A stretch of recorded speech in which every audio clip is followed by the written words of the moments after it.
ये है जहां न्यूज़। बिस्मिल्लाहिर्रहमानिर्रहीम। जहां न्यूज़ के साथ मैं हूं गुलाम अब्बास। नाज़रीन, आज मौजूद हैं हम सोलोमून मेन पावर जो कि 6 रोड रावलपिंडी में वाक़ है, और आज हमारे साथ जो शरीक गुफ्तगू हैं वो है सोलोमून मेन पावर के CEO जनाब खान मोहम्मद नबील। अस्सलाम वालेकुम सर। वालेकुम सलाम। कैसे हैं सर आप? अल्हम्दुलिल्लाह। आप ये बताइएगा हमें कि आपको ये शौक़ कब पैदा हुआ?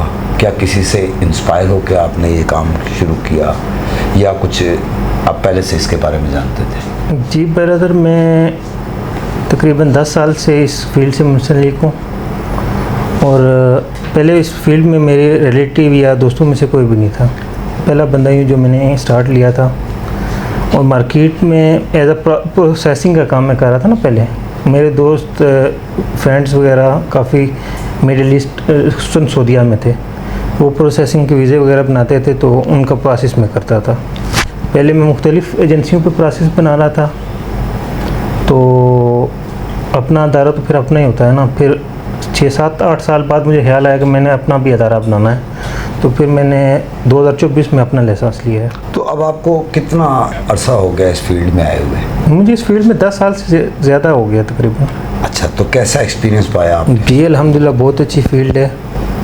और ये भी बताइएगा कि आजकल कारोबार की क्या हालात है कोरोना से? जो आफ्टर कोरोना तो मिडिल ईस्ट बल्कि पूरी दुनिया के हालात बहुत ही आपके सामने है कि सिचुएशन बहुत ख़राब चल रही है। पहले हम डिमांड्स का काम करते थे, लेकिन अभी बहुत कम, मतलब 5% डिमांड का काम रह गया। अभी सिर्फ प्रोसेसिंग कर रहे हैं इसी वजह से, क्योंकि आफ्टर कोरोना मुख्तलिफ़ कंपनियां रेड पे चली गई हैं, और काम की वो सिचुएशन भी नहीं है अभी। खुसूसन सऊदीया में सप्लाई सिस्टम ठेकेदारी निज़ाम ज़्यादा चल रहा है। और किन किन मुल्कों में आप भेजते हैं लोगों को? हमारा ज़्यादा मिडिल ईस्ट 99% समझ लें सऊदीया का काम है। वैसे मिडिल दुबई, ओमान, बहरीन का करते हैं, लेकिन वो ना होने के बराबर हमारा मेन जो है वो सऊदीया ही है। अच्छा, ये बताइएगा कि दुबई के वीज़ों को अब एक काफ़ी तवील अरसा गुजर गया है और नहीं लग रहा है, इसकी क्या वजूहात हैं? बस हमारी खारजा पॉलिसी देख लें, इसकी वजह से अभी सऊदीया पे है ना, तो इसके लिए भी हमें वीज़ा प्रोसेसिंग में काफ़ी सारी पेचीदगियाँ आ रही हैं। पहले बस मेडिकल करवाया, बंदे का वीज़ा लग गया। अभी इसमें आ गया प्रॉपर बंदे का टेस्ट होता है, नेवटेक जिसे बोलते हैं। उसके अलावा डॉक्यूमेंटेशन में भी काफ़ी सारी चीज़ें हैं, एक अकद अमल है। मतलब दिन ब दिन इस काम को मुश्किल बनाया जा रहा है। तो नेवटेक का इसमें वैसे खुसूसी तौर पे रोल क्या है? नेवटेक बस जो जिस ट्रेड का बंदा जा रहा हो उसको उसका काम आना चाहिए। $50 फ़ीस उसकी जमा करवा रहे हैं, प्लस बंदा ट्रेन होता है। लेकिन बाज़ औक़ात ऐसे वीज़े भी हमारे पास होते हैं कि जिस तरह आज़ाद लोग जाते हैं ना, उसमें काफ़ी सारे बंदों के लिए मसाइल पड़ रहे हैं। लेकिन कंपनीज़ का भी ये है कि कंपनी को चाहिए, कोई और ट्रेड होता है और किसी और ट्रेड का वीज़ा बना होता है, इसमें बंदे पे बोझ बहुत ज़्यादा डाला जा रहा है। अच्छा, क्या वजूहात हैं कि पाकिस्तानी इस मुल्क को छोड़ के दूसरे मुल्क में जाते हैं? इस पे कुछ बता देंगे आप? सर, बेरोज़गारी सबसे पहले तो देखें। आजकल अपने एक छोटा सा घर चलाने के लिए अखराजात जो 10-20 हज़ार में गुजारा हो रहा था, आजकल 1-2 लाख में भी नहीं कर सकते। इस वजह से, और पाकिस्तान में खुसूसन नौकरियों की भी काफ़ी दुकान है, यहाँ पे नौकरियाँ वगैरह नहीं है, बेरोज़गारी बहुत ज़्यादा है, जिसकी बिना पे लोग ज़्यादातर मिडिल ईस्ट का सफ़र करते हैं मुख्तलिफ। और ये भी बताइएगा मुझे कि इस कारोबार को करते हुए, जैसा कि आपने बताया 10 साल हो गए, इसमें कोई ऐसा वाक़या हुआ हो जो आप हमें बताना चाहें? वाक़ई तो बहुत सारे होते हैं, कभी कंपनीज़ की तरफ से, कभी क्लाइंट की तरफ से। आपको मैं किस तरह का शेयर करूं? मसलन जैसे आपने यहाँ से सऊदीया के लिए बंदों को भेजा, क्या उन्होंने कुछ ऐसा किया कि जिससे कि वो सऊदीया छोड़ के और किसी और मुल्क में निकल गए? नहीं, ऐसा कुछ नहीं हुआ अल्हम्दुलिल्लाह मेरी फील्ड में। बस ऐसा कुछ मुश्किलात आ जाती हैं, बाज़ औक़ात यहाँ बंदों को भिजवा देते हैं किसी कंपनी में, बंदों को काम करना नहीं आता, या वहाँ की जो माहौल है वहाँ पे एडजस्ट नहीं कर सकते, फिर वो कहते हैं यार हमें वापस बुला लो, या कुछ इस तरह के मामला ज़्यादा होते हैं। बाकी तो अल्हम्दुलिल्लाह हमारा तो वो निज़ाम नहीं है। बस सऊदीया का कंपनीज़ का काम करते हैं, और ज़्यादातर प्रोसेसिंग का काम कर रहे हैं। और ये भी बताइएगा मुझे आप नबील साहब के एक अच्छा प्रमोटर बनने के लिए कोई बड़ी क्वालिफ़िकेशन की ज़रूरत है या कोई और चीज़ है इसमें? अच्छा प्रमोटर बनने के लिए ईमानदारी की ज़रूरत है सबसे पहले। ठीक हो गया। आप बल्कि अच्छा प्रमोटर नहीं, कोई भी बिज़नेस आप करें तो सबसे पहली चीज़ ईमानदारी है। अगर आप ईमानदारी के साथ कोई भी काम करेंगे तो अल्लाह ताला आपको रोज़ अता करेगा।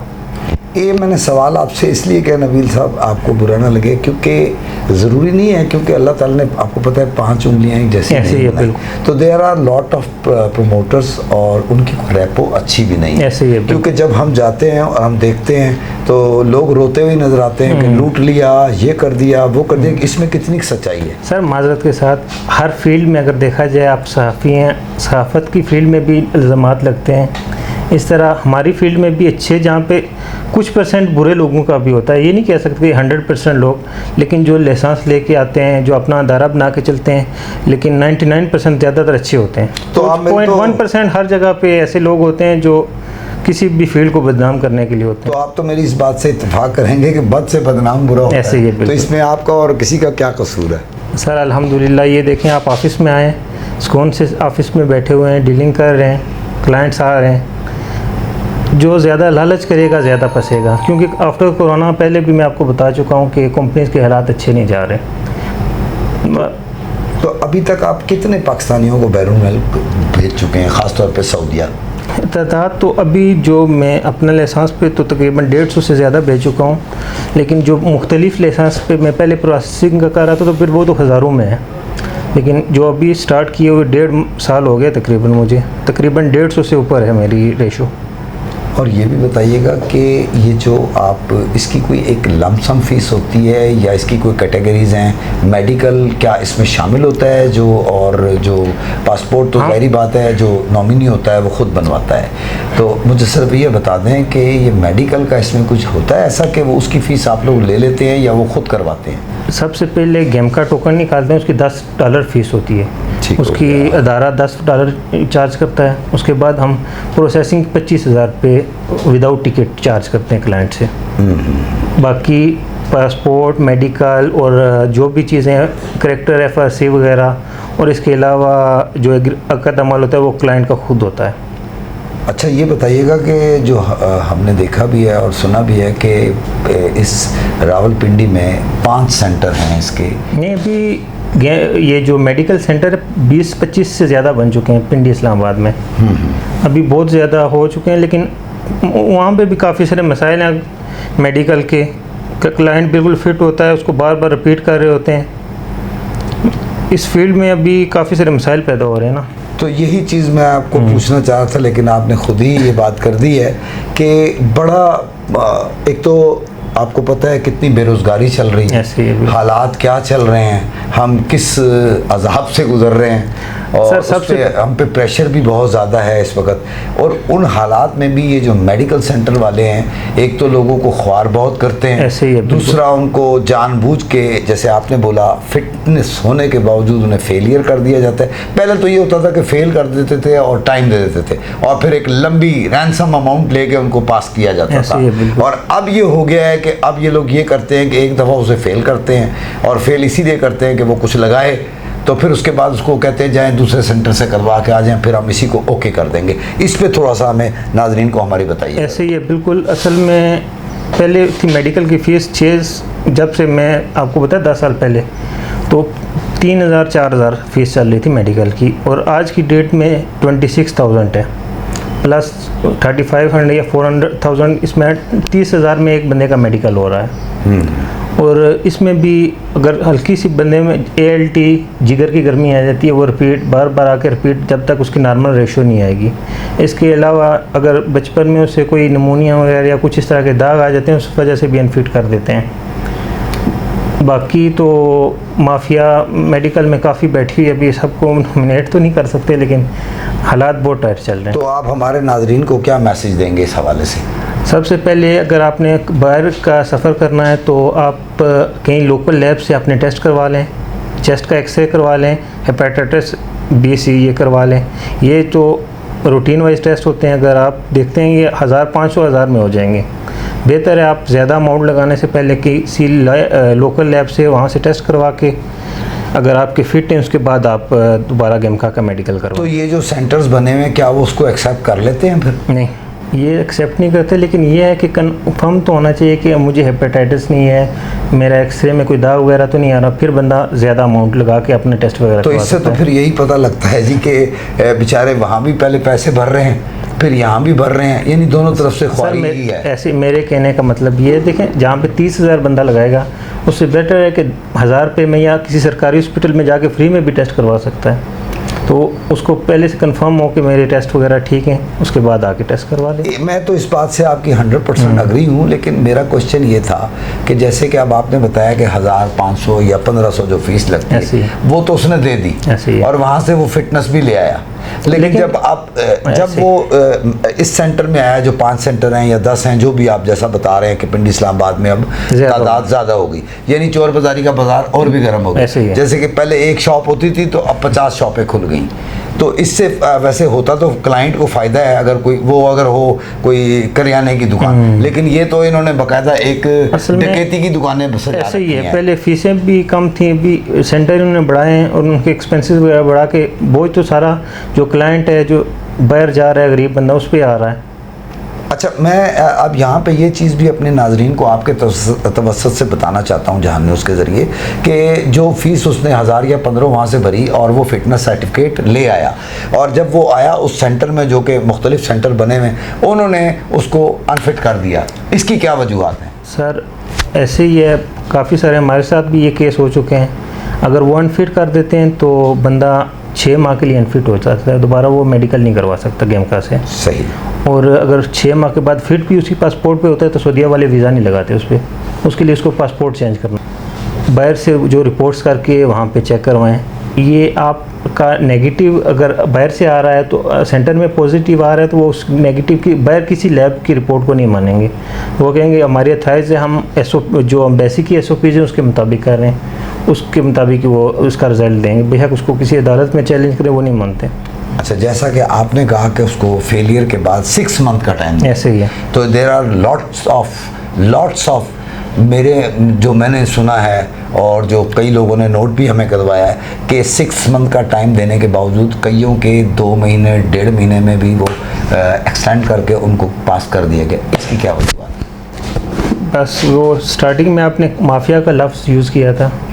कुछ लोग तो ऐसे भी हैं कि पैसे लेके कुछ सेंटर्स हैं पिंडी इस्लामाबाद में चल रहे हैं, बल्कि पूरे पाकिस्तान में, कि अनफिट बंदे को फिट की रिपोर्ट दे देते हैं और फिट बंदे को अनफिट कर देते हैं, कोई पूछने वाला नहीं है। तो नबील साहब यही बता दीजिए कि इसका फिर सलूशन क्या है, हल कैसे होगा इसका?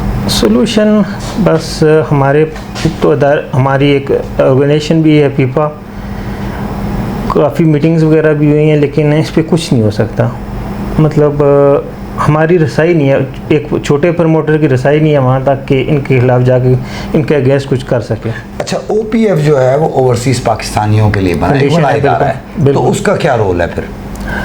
असल में OPF ये है कि हर प्रोटेक्टर में उसके कुछ चार्जेस होते हैं, जो बंदे अल्लाह ना करे कोई बाहर पिछले दिनों एक मेरे साथ भी इस तरह का इंसिडेंट हुआ था, एक दोस्त की फैमिली थी वहाँ पे फोत हो गए थे।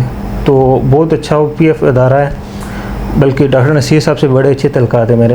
उनका एक रिंग की है, एम्बुलेंस पहुँच गई एयरपोर्ट पे, डेड बॉडी रिसीव करके उनके भाई गाँव छोड़िया उन्होंने। उसके बाद उस अदारे में उन्होंने एप्लीकेशन दी है, 4 लाख तक वो हेल्प करते हैं, जो अल्लाह ना करे कोई डेथ वगैरह हो जाए वहाँ पे तो 4 लाख रुपए उसकी भी होती है। और इसके अलावा और क्या इसके करदार?